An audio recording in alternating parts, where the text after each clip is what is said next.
স্বাগতম আরেকটি নতুন ভিডিওতে। আজকের ভিডিওতে আমরা পদার্থবিজ্ঞান দ্বিতীয় পত্র তাপগতিবিদ্যা অধ্যায়ের দিনাজপুর বোর্ড 2024 সালে আসা একটা প্রশ্ন, সৃজনশীল প্রশ্ন সমাধান করব ব্যাখ্যা সহ। তো প্রশ্ন সমাধান পর্বে যাওয়ার আগে একটা গুরুত্বপূর্ণ বিষয়, যারা এখন আমাদের অভিস ফিজিক্স ওয়ার্ল্ড ইউটিউব চ্যানেলটি সাবস্ক্রাইব করে নাই, তারা অবশ্যই ইউটিউব চ্যানেলটি সাবস্ক্রাইব করে রাখবে এবং বেল আইকনটি প্রেস করে রাখবে, যাতে করে যে কোনো আপডেট তোমার কাছে সবার আগে চলে যায়। এবং যদি ভিডিওটা তোমার কাছে ভালো লাগে, যদি হেল্পফুল মনে হয়, তাহলে অবশ্যই লাইক কমেন্ট শেয়ার করে দিও। এবং এই একই নামে আমাদের একটা ফেসবুক পেজ আছে, চাইলে সেটাও ফলো দিয়ে রাখতে পারো, আশা করি অনেক বেশি উপকৃত হবে। তো যাই হোক, আমরা আমাদের আজকের যে প্রশ্নটা সেটা সমাধান করব এখন।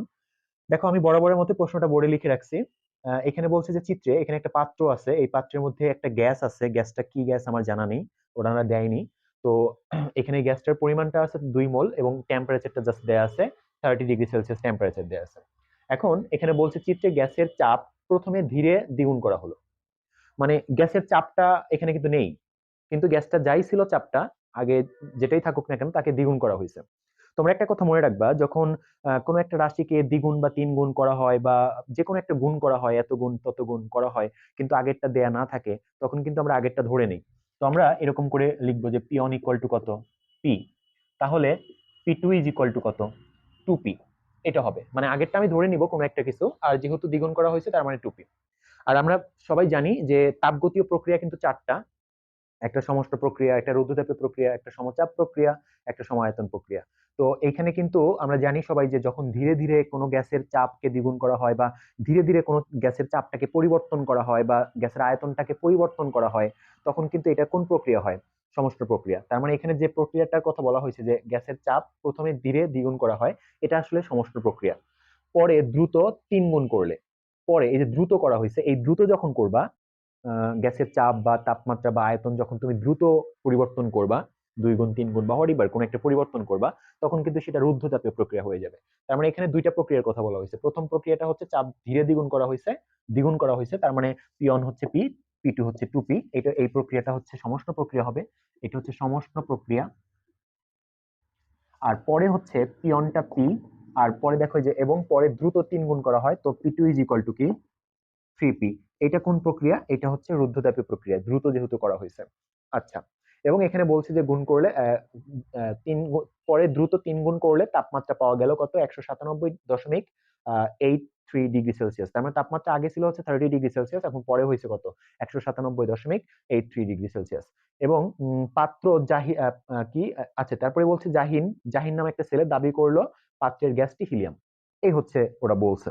তো যাই হোক, আমরা একটু এখন দেখি যে প্রশ্নটা কি বলছে। এখানে প্রশ্ন কি বলছে দেখো, প্রশ্ন বলছে উদ্দীপকের প্রথম ক্ষেত্রে কৃত কাজ নির্ণয় করো। প্রথম ক্ষেত্র মানে কি? প্রথম ক্ষেত্রে যেটা, এই যে এটা যে গ্যাসের চাপ প্রথমে ধীরে ধীরে দ্বিগুণ করা হয়েছে। তো আমরা আগেই বলছি ধীরে যখন করবে একটা গ্যাসের চাপ বা আয়তন, যখন ধীরে পরিবর্তন করা হবে, 2 গুণ 3 গুণ হোয়াটএভার যে কোনো একটা পরিবর্তন করা হবে ধীরে ধীরে, তখন ওই প্রক্রিয়াটা সমষ্ণ প্রক্রিয়া হবে। আর সমষ্ণ প্রক্রিয়ার ক্ষেত্রে কিন্তু তাপমাত্রাটা কি থাকে, স্থির থাকে, আমরা জানি, অর্থাৎ তাপমাত্রার কোনো চেঞ্জ হয় না, আমরা সবাই জানি সমষ্ণ প্রক্রিয়ার ক্ষেত্রে এটা হয়। তো এই ক্ষেত্রে আমাকে কাজটা বের করতে বলছে, উদ্দীপকের প্রথম ক্ষেত্রে মানে সমষ্ণ প্রক্রিয়ার ক্ষেত্রে আমাকে কৃত কাজটা বের করতে বলছে। তো কৃত কাজ ডাব্লিউ ইজ ইকুয়াল টু, আমরা জানি সবাই এটা, ডাব্লিউ ইজ ইকুয়াল টু কি, n R T ln V two by V one. এটা হচ্ছে আমাদের কৃতকাজের সূত্র। তো এটা যদি কৃতকাজের সূত্র হয়, এখানে কিন্তু দেখো মোল আছে, এন আছে, এন 2 মোল দেয়া আছে প্রশ্নে। আরটা হচ্ছে আমরা সবাই জানি এখানে এটাকে বলা হয় আদর্শ গ্যাস ধ্রুবক। তোমরা নিশ্চয়ই জানো এটার অনেকগুলো ভ্যালু আছে, বাট আমরা যেহেতু কাজ বের করবো এখানে, আমরা এসআই এককের যে ভ্যালুটা আছে সেটা বসাবো 8.316 জুল পার কেলভিন পার মোল, এটি ইউজ করব। আর টিতো তাপমাত্রা, তো আমি তো বলছি সমস্ত প্রক্রিয়ায় তাপমাত্রা সেম থাকে, তো সমস্ত প্রক্রিয়ায় তোমাদের এখানে অনেকের কনফিউশন হতে পারে। তাপমাত্রা একটা আছে 30°C, আর একটা আছে কত, 197°C, 97.83°C। বাট অবশ্যই তুমি মানে এইটা ইউজ করবা, এইটা প্রথমে যে তাপমাত্রা ছিল, কারণ সমস্ত প্রক্রিয়ায় কখনো টেম্পারেচারে চেঞ্জ হয় না। তার মানে আগে যা ছিল সেটা, অর্থাৎ এখানে টেম্পারেচার হবে কত, টি 30°C। ওকে, তার মানে আমাদের এন দেয়া আছে, আর দেয়া আছে, টি দেয়া আছে, আমাদের কিন্তু ভি ওয়ান, এই ভি ওয়ান এবং ভি টু এটা নাই। তো ভি ওয়ান আর ভি টু এইটা আমার জানতে হবে। এখন যদি ভি ওয়ান এবং ভি টু আলাদা করে না জানতে পারি, অ্যাটলিস্ট তাদের অনুপাতটা জানতে হবে, অর্থাৎ V one by V two এই অনুপাতটা জানলে এখানে বসাই দিতে পারবো, তাছাড়া তো আমি ওয়ার্ক বের করতে পারবো না। সো আমার আগে উদ্দেশ্য হবে এই V two by V one এই অনুপাতটা বের করা, অথবা এখানে আলাদা আলাদা করে মান বের করা, বাট এখানে আলাদা আলাদা করে মান বের করাটা টাফ হবে, যেহেতু আগেরটা নাই, আগের কোনো আয়তন দেওয়া নাই দেখো। সো আমরা অনুপাতটা বের করে ফেলি, আমরা অনুপাতটা বের করতে পারলেই হয়ে যাবে। তো আমরা যেহেতু জানি যে সমষ্ণ প্রক্রিয়ায় তাপমাত্রা স্থির থাকে, তার মানে সমষ্ণ প্রক্রিয়ার ক্ষেত্রে বয়েলের সূত্র অ্যাপ্লাই করা যাবে। যারা কেমিস্ট্রি পড়ছো, কেমিস্ট্রিতে কিন্তু পরিবেশ রসায়নে আমরা একটা সূত্র পড়ে আসছি, বয়েলের সূত্র, সেখানেও কিন্তু টেম্পারেচার স্থির থাকে। ওই বয়েলের সূত্র সমস্ত প্রক্রিয়ার ক্ষেত্রে অ্যাপ্লিকেবল। সো আমরা প্রথমে এটা গ নাম্বার। সো প্রথমে আমরা যেটা করব যে P one V one is equal to কি, পি টু ভি টু। এখান থেকে V two by V one এই অনুপাতটা আমরা বের করবো আগে। তো V two by V one equal to কত হবে দেখো, P one by P two, এইটা হবে। তো পি অন কিন্তু আমাদের যে বলছে যে প্রথমে ধীরে দ্বিগুণ করা হলো, তার মানে এখানে পিয়ন যেটা ছিল, পিয়ন এটা কিন্তু ছিল হচ্ছে, আমি ধরে নিলাম পি, আগেই বলছি যখন দ্বিগুণ তিনগুণ বা কোন একটা চেঞ্জ আনা হবে কিন্তু আগেরটা দেওয়া থাকবে না, তখন আমি আগেরটা কিছু একটা ধরে নিব। তো পিয়ন আমি পি ধরে নিলাম, আর P two is equal to এটা হবে টু পি। তো আমরা যদি এখানে বসাই, দেখো এখানে কত আসবে, V two by V one is equal to, P one হচ্ছে আমার পি আর এটা হচ্ছে টু পি। তো পি পি কেটে দিলাম, থাকবে কত, V two by V one is equal to half, এটা থাকবে। তার মানে আমাদের এটা আসবে, V two by V one is equal to half আসবে। অনুপাতটা কিন্তু আমরা পাইছি। তো অনুপাতটা হাফ আসছে, এখন আমরা কৃতকাজ বের করে ফেলি। আমি একটু ক্লিন করে দেই। মনে রেখো অনুপাতটা আমাদের হাফ আসছে। এখন তাহলে কৃতকাজ, কৃত কাজ কত হবে, W is equal to n R T ln V two by V one.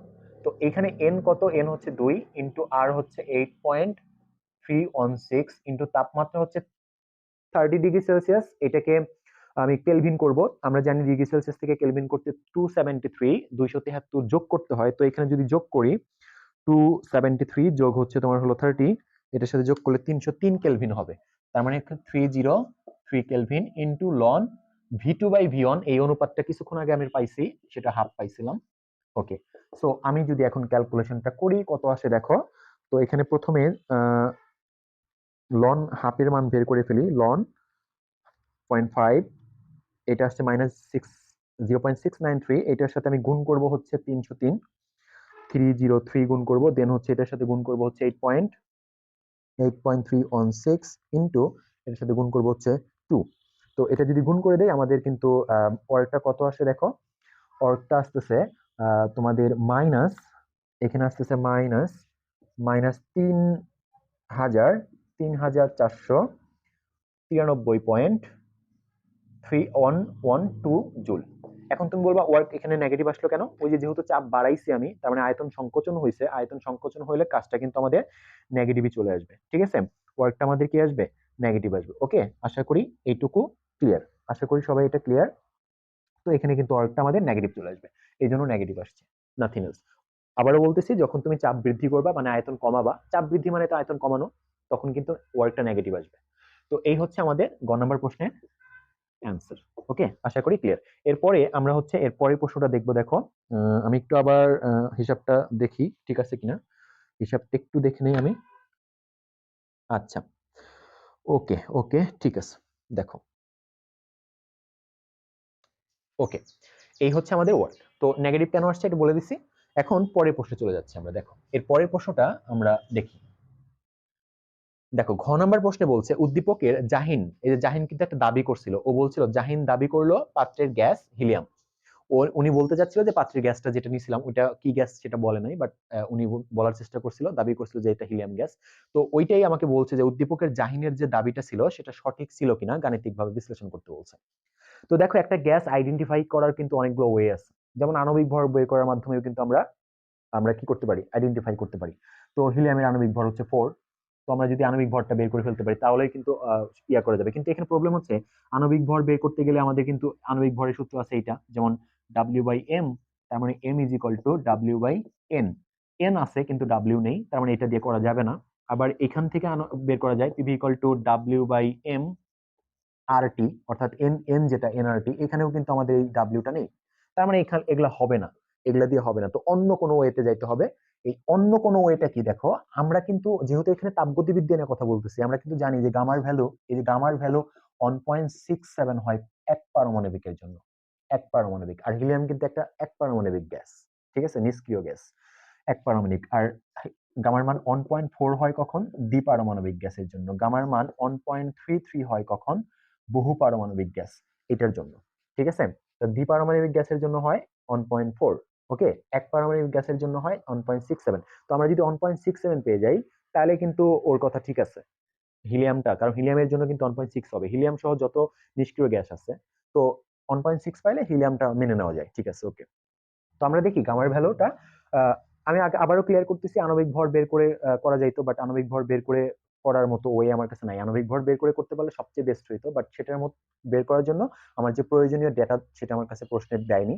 তো আমি গামার ভ্যালু বের করে, যদিও গামার ভ্যালু হিলিয়াম বা নিয়ন যে কোনো নিষ্ক্রিয় গ্যাসের জন্য, এক পারমাণবিক যত গ্যাস আছে সবার জন্যই হয়, বাট আমরা এখানে 1.67 আসলে মোটামুটি বলতে পারবো যে হ্যাঁ হিলিয়াম ছিল। তো দাবিটা সঠিক ছিল, এটা বলতে পারবো। তো আমরা এখানে গামার ভ্যালুটা বের করে দেখি। দেখো, আমরা যে গামার ভ্যালু বের করব তার জন্য আমাদের যেটা করতে হবে, যেহেতু গামার ভ্যালুটা বের করব, তো গামা কিন্তু দেখো, সমস্ত প্রক্রিয়ার কোনো সূত্রে গামা নেই। সমস্ত প্রক্রিয়ার ক্ষেত্রে সূত্র আছে হচ্ছে এইটা, দুইটা সূত্র, একটা কাজের কাজের সূত্র হচ্ছে এইটা, nRT ln V2/V1। এই সূত্রটাকে অনেকে এইভাবেও লেখা যায়, nRT ln P1/P2, এইভাবেও লেখা যায়। আবার আরেকটা সূত্র আছে P1 V1 is equal to কি P2 V2। এই সূত্রগুলাই হচ্ছে সমস্ত প্রক্রিয়ার ক্ষেত্রে অ্যাপ্লিকেবল। তার মানে এখানে কিন্তু কোনো গামা নেই, ঠিক আছে। তার মানে এই সূত্রগুলো থেকে আমি গামা বের করতে পারবো না। আমি তো চাচ্ছি গামা বের করে ডিসিশন নিতে, যেটা হিলিয়াম হবে কিনা। গামার ভ্যালু যদি 1.67 আসে তাহলে কিন্তু ঠিক আছে। বাট আমরা তো সমস্ত প্রক্রিয়ার ক্ষেত্রে প্রথমে যে প্রক্রিয়াটা করা হয়েছিল, চাপ দ্বিগুণ করা হয়েছিল ধীরে ধীরে, ওই প্রক্রিয়ার মাধ্যমে কিন্তু আমরা গামা বের করতে পারবো না, বিকজ সমস্ত প্রক্রিয়ায় গামা বলে কিছু থাকে না। কিন্তু রুদ্ধতাপীয় প্রক্রিয়ার সূত্রে দেখো, রুদ্ধতাপীয় প্রক্রিয়ায় আমরা বেশ কয়েকটা সূত্র প্রয়োগ করতে পারি। একটা হচ্ছে P one V one to the power gamma is equal to কি P2V2 two the power gamma, এখান থেকে বের করে ফেলতে পারি। তারপরে ধরো T one V one gamma minus one is equal to কি T2, তারপর হচ্ছে তোমার হলো V2 গামা মাইনাস ওয়ান, এখান থেকে বের করে ফেলতে পারি। আরেকটা আছে T one P one one minus gamma divided by gamma equal to T2P2 one minus gamma divided by gamma. এখানে এই যে তিনটা সূত্রে কিন্তু আমার গামা আছে, যে কোনো একটা সূত্র থেকে আমরা বের করতে পারবো। তবে আমাদের প্রশ্নে দেখো, প্রশ্নে কি কি আছে সেগুলো আমরা চেষ্টা করি যে, যেহেতু আমি রুদ্ধতাপীয় প্রক্রিয়াটা থেকে বের করবো, সমস্ত সমস্ত প্রক্রিয়া যেটা প্রথমে করা হয়েছে সেটা তো সমস্ত প্রক্রিয়া, ওখান থেকে তো গামা বের করতে পারবো না, কারণ এই সূত্রগুলা আমার সমস্ত প্রক্রিয়ার ক্ষেত্রে অ্যাপ্লিকেবল না, রুদ্ধতাপীয় প্রক্রিয়ার ক্ষেত্রে অ্যাপ্লিকেবল। এই জন্য পরের যে প্রক্রিয়াটা, এখানে পরে যে বলছে না, পরে দ্রুত দিন গুণ করা হলো কি চাপ, তার মানে পিওন হচ্ছে আমার পি, আর P2 কত 3P, এই ক্ষেত্রে আমরা অ্যাপ্লাই করব, ঠিক আছে। তো এই ক্ষেত্রে অ্যাপ্লাই করলে, এবং সেই ক্ষেত্রে কিন্তু টেম্পারেচারটাও আছে আমার কাছে, টেম্পারেচার টিয়ন হচ্ছে 30°C, এবং পরবর্তীতে কিন্তু 197.83 ডিগ্রি সেলসিয়াস হয়েছে। তার মানে পিয়ন আছে, P2 আছে, টিয়ন আছে, T2 আছে। তো আমরা এই ফর্মুলাটা ইউজ করি, আমাদের সবচেয়ে বেস্ট হবে। বাকিগুলো দিয়েও করা যাবে, কারণ আমি কিন্তু অলরেডি ভিওন আর ভিটুর অনুপাতটা জানি, এটা দিয়েও করা যাবে, এটা দিয়েও করা যাবে, বাট আমি এটা দিয়ে করি, উদ্দীপকে যেহেতু ভ্যালু আছে এটা দিয়েও করা যাবে। তো আমরা এটা দিয়েই করে ফেলি। তো দেখো, আমরা প্রথমে লিখি, এটা ঘ নাম্বার প্রশ্ন। আশা করি বেসিকটা ক্লিয়ার হইছো, যে কেন করব এটা, কেন করব না, এগুলো এই বিষয়গুলো জানতে হবে। আমি বারবার একটা কথা বলি, বোর্ড প্রশ্নগুলো যদি তুমি বেশি না 4 থেকে 5টা সালের সব বোর্ড যদি একটা সাবজেক্টের ক্ষেত্রে সুন্দর করে বুঝে, হ্যাঁ, যে এইটা হইলো কেন, ওইটা হইলো না কেন, এটা কেন হইলো, এটা কেন করলাম, এভাবে সুন্দর করে ডিপলি বুঝে যদি তুমি সলভ করতে পারো, সেই ক্ষেত্রে কিন্তু দেখা যাবে যে তোমার অনেকটাই তুমি ভালো একটা প্রিপারেশন নিতে পারবা। কিন্তু আমরা যেটা করি আসলে অনেক ক্ষেত্রে সলভ গুলো মুখস্থ করে ফেলি, এরকম চেষ্টা করি, ওইভাবে আসলে সমাধান করে হবে না। হুম। তো এইভাবে আমি যেভাবে দেখাচ্ছি যে কেন হইলো, কেন করলাম না, একটু ব্যাখ্যা বিশ্লেষণ সহ আমাকে করতে হবে, কোথায় কোন সূত্র ইউজ করব, কোথায় কোনটা করব না, এটা সহ।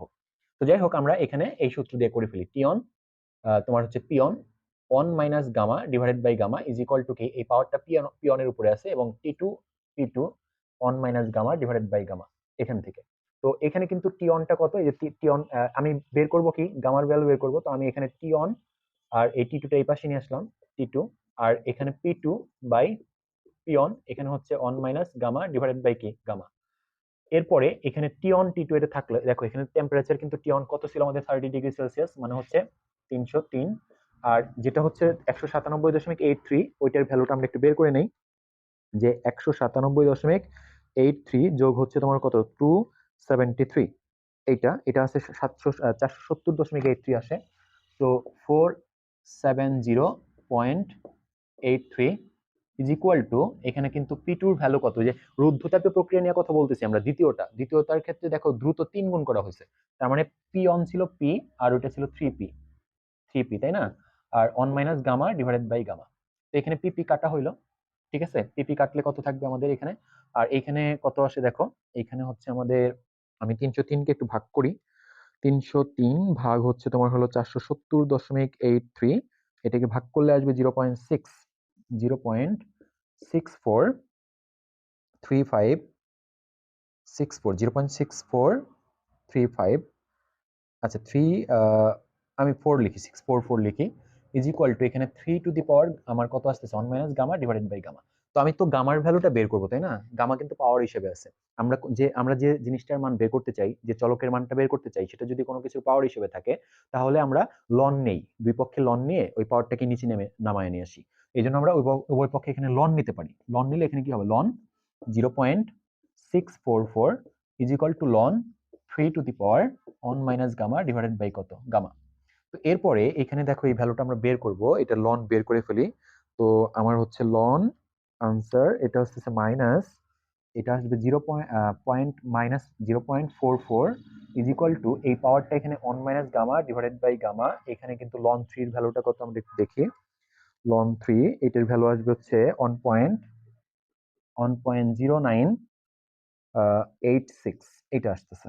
ওকে, সো এখন আমরা এখান থেকে দেখো এই মানটা এই পাশে এনে ভাগ করে দিতে পারি। আমি একটু উপরে ক্লিন করে দেই, আমার একটু জায়গা কম, উপরে একটু ক্লিন করে দিচ্ছি। দেখো, তাহলে আমরা 0.44 যেটা আসছে, এটাকে 0.44 এটাকে ভাগ করব হচ্ছে আমার 1.0968, না 86 দিয়ে ভাগ করলাম, ভাগ করলে আসবে হচ্ছে 0.4, এখানে আসবে মাইনাস 0.4 ইকুয়াল টু, আমাদের কিন্তু এই যে এইটা থাকে, এটা তো এখানে ভাগ করে এটা পাইলাম, তো এটা হচ্ছে 1 minus gamma divided by gamma. তো এখন যদি এটাকে আড়াআড়ি গুণ করা হয়, তাহলে থাকতেছে 0.4 gamma is equal to 1 minus gamma. তার মানে এই গামাটাকে এই পাশে নিয়ে আসলে এটা হবে হচ্ছে তোমার কত, মানে তোমার 0.66 গামা হবে, গামা ইজ ইকুয়াল টু 1 হবে, এখান থেকে gamma is equal to 1 by 0.6। তার মানে আমরা কত পাচ্ছি দেখো, 1 ভাগ 0.6 যদি করা হয় তাহলে পাচ্ছি 1 পয়েন্ট, এটার মান পাচ্ছি 1.67 পাচ্ছি। কিন্তু আমরা কিন্তু কিছুক্ষণ আগে বলছিলাম যে হিলিয়াম বা অন্য অন্য যে নিষ্ক্রিয় গ্যাস আছে, এক পারমাণবিক গ্যাস আছে, তাদের জন্য গামার মানটা কত হওয়া প্রয়োজন, 1.67 হওয়া প্রয়োজন। তো আমরা মোটামুটি ডিসিশন নিতে পারি যে সে দাবি করছিল, তার দাবিটা মোটামুটি কি ছিল, সঠিক ছিল। ঠিক আছে, তার দাবিটা সঠিক ছিল। তবে একটা কথা আছে এখানে, এটা তুমি লাস্টে একটু লিখে দিবা, যে এটা নিশ্চিতভাবে বলা সম্ভব না কিন্তু, কারণ গামার মান কিন্তু হিলিয়াম বাদে অন্য অন্য গ্যাসের ক্ষেত্রেও হয়, অন্য অন্য নিষ্ক্রিয় গ্যাসের ক্ষেত্রেও কিন্তু গামার মান কত 1.6। আমি আগেই ক্লিয়ার করছি যে এটা আণবিক ভর যদি বের করা যাইতো তাহলে আরো ক্লিয়ার হওয়া যেত নিশ্চিত ভাবে, বাট সেই আণবিক ভরটা বের করার কোনো ওয়ে বা আমার প্রয়োজনীয় যে ডেটাগুলো দরকার সেটা কিন্তু আমার প্রশ্নে দেওয়া নেই, উদ্দীপকে দেওয়া নেই। সেই জন্য আমরা গামার মানটা বের করলাম। তবে এটা সম্ভাবনা আছে যে হিলিয়াম হইতে পারে, তার দাবিটা 100% সঠিক এটা বলা যাবে না, বিকজ গামার মানটা কিন্তু 1.6 হইলে হিলিয়াম সহ অন্যান্য যে নিষ্ক্রিয় গ্যাস আছে, এক পারমাণবিক গ্যাস যেগুলো আছে সেগুলোও হইতে পারে। তো তার মানে আমরা বলে দিব যে তার দাবিটা সঠিক হওয়ার সম্ভাবনা আছে, হিলিয়াম হইতে পারে বাট অন্যান্য নিষ্ক্রিয় গ্যাসও হইতে পারে। ঠিক আছে, এইভাবে লিখে দিবা। তো আশা করি বুঝতে পারছো বিষয়টা। যদি কোনো প্রবলেম থাকে তাহলে তো কমেন্ট সেকশন খোলা আছে, কমেন্টে কমেন্ট করে দিও, আমি যথাসাধ্য চেষ্টা করবো তোমাদেরকে বুঝিয়ে দেওয়ার জন্য। আর যদি কোনো রিকোয়ারমেন্ট থাকে তোমাদের কোনো প্রশ্ন সমাধান দেওয়ার জন্য, তাহলে অবশ্যই সেটাও কমেন্টে জানাই দিও, আমি চেষ্টা করব তোমাদের সেটা সমাধান করে দেওয়ার জন্য। দেখা হচ্ছে পরবর্তী ভিডিওতে, সেই পর্যন্ত সবাই ভালো থাকো, আল্লাহ হাফেজ।